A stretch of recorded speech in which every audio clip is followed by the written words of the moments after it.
Have you ever wondered what the process is for hosting a foreign exchange student? How much it costs? What to do if there's a problem? And why would someone invite a stranger to live with them? Hi, I'm Nick Crosby, student at New Foundational High School, here with Barbara Rosendahl, host mom and local coordinator for CCI Greenheart, Eric Rosendahl, host dad, and former foreign exchange student Fabio Aguirre from Brazil. So Barbara, who can host a foreign exchange student and how much does it cost? Well, the host family is responsible for providing a bed, 3 meals a day, transportation to and from, school events, and most importantly, a loving and supportive environment. The students bring their own spending money and they have medical insurance. So beyond basically having someone in a house with you, there's no other expenses. As far as who can host, it's pretty wide open. There's a list here, which we'll post later as well. But it's families with young children, families with no children, single parents, retired couples, single people with prior approval, and the student's natural parents' approval, same-sex couples with prior approval, and the student's natural parents. And anyone over the age of 26, if they're a married couple, at least one individual has to be 26 and the other couple must be at least 21 years old. So, how does someone go about hosting a foreign exchange student? Well, many potential host families want to get to the fun part of picking out their new family member. They want to do that right away. However, in order for it to be a successful year, the host family really needs to do their research and choose the right exchange organization. Just like any service, you need to find a reputable organization which will support you through the entire experience, starting with helping you choose the right student for your family and be there to help with any questions which might arise in preparation for their stay and even during the year. This step is critical to a successful year. There are literally hundreds of foreign exchange student organizations out there, but very few actually offer the necessary level of support for a successful and fun experience. How does a potential host family find a reputable foreign exchange student program?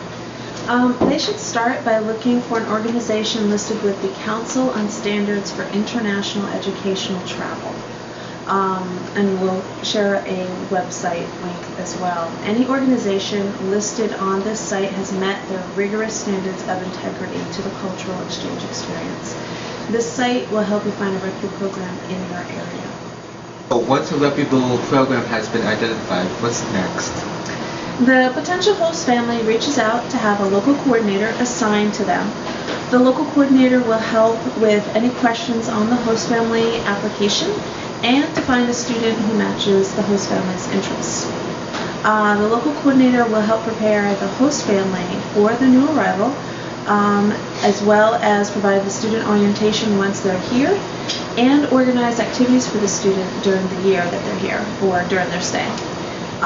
In addition, if any questions come up during the year, the local coordinator will be there to help guide the family, the school, and the student. Now, you have been chosen to be a local coordinator with CCI Greenheart. Why? I love CCI Greenheart. This is the only organization that, in addition to the foreign exchange student experience, also embraces helping the local community and environment. That's how their name came to be. Center for Cultural Interchange, green for the environment, and heart for the community. So now that sounds like a lot of information, and it is. It's been, I've been with CCI Greenheart for 5 years, and I've hosted 4 foreign exchange students, and feel like I'm just getting started with all that they have to offer communities. For example, we require our students to do volunteer hours in the local community, and CCI Greenheart even provides some funding for community or environmental projects. This creates the groundwork opportunity for a full circle experience for the student, family, school, and community. A win-win for all that are involved. Are there different lengths of time that a foreign exchange student can stay? Yeah, actually we have a lot of choices. There's, the big overview picture is a student can stay anywhere from 2 weeks to the full school year. Now let me break that down a bit. There's something called the Independent Homestay Program, and that's a program where both teens and adults can come and stay with a family, and that's anywhere from 2 to 8 weeks, and they come with specific requests. One might be a foreign language buddy, where they'll come and stay with you and teach you their language for 5 hours a week. Another would be to volunteer in the local community. And others just want to come and have fun and see our area and meet the different, get the feel of the American culture. So anyways, that's called Independent Homestay Program.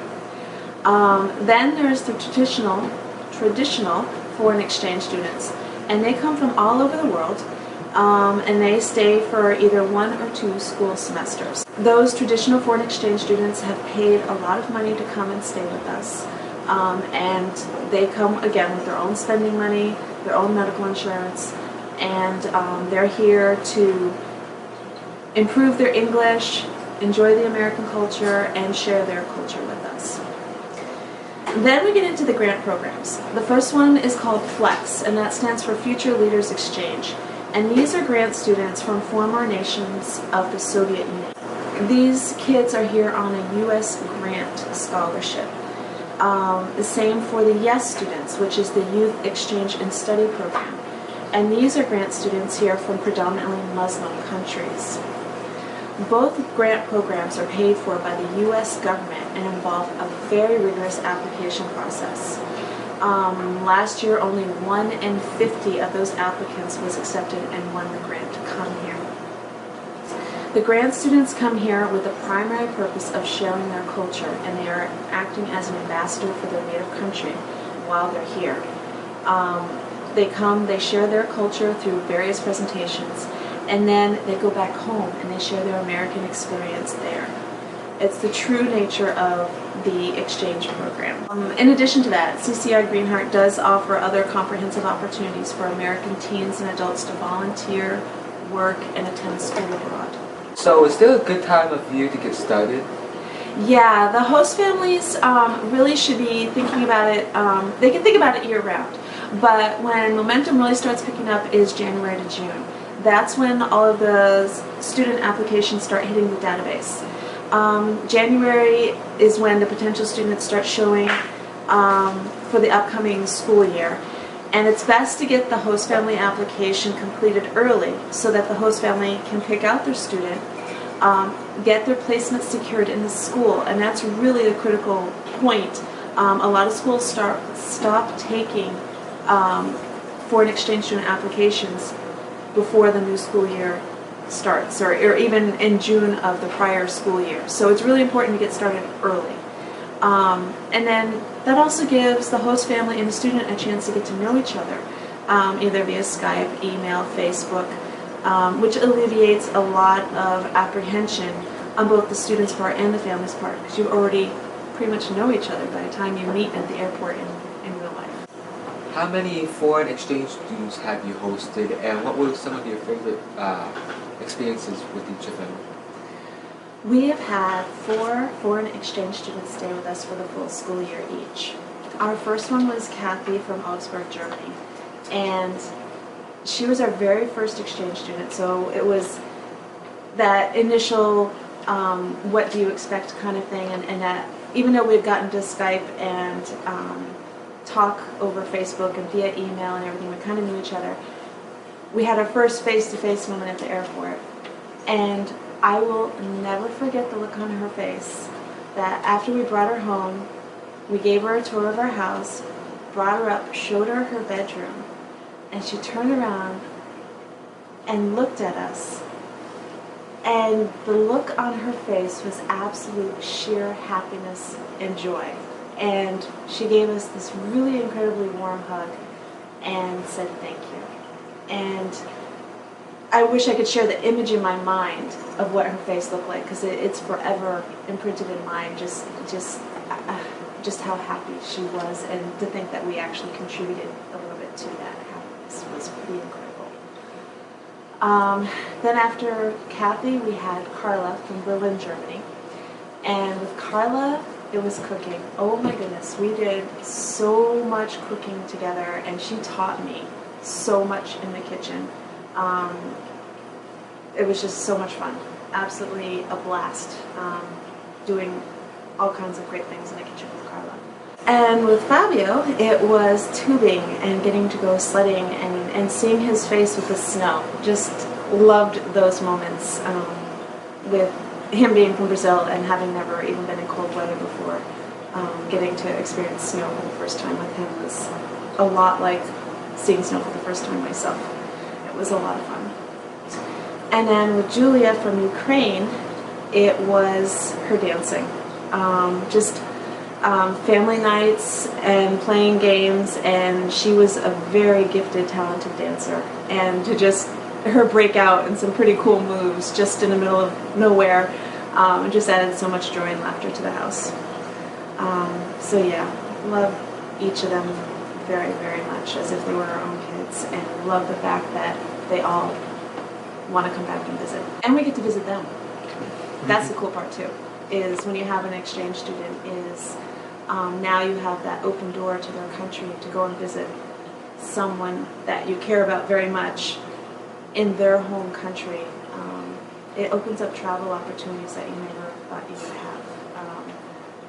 Essentially you just have to pay for an airplane ticket and you've got a wonderful family to stay with and a free tour guide.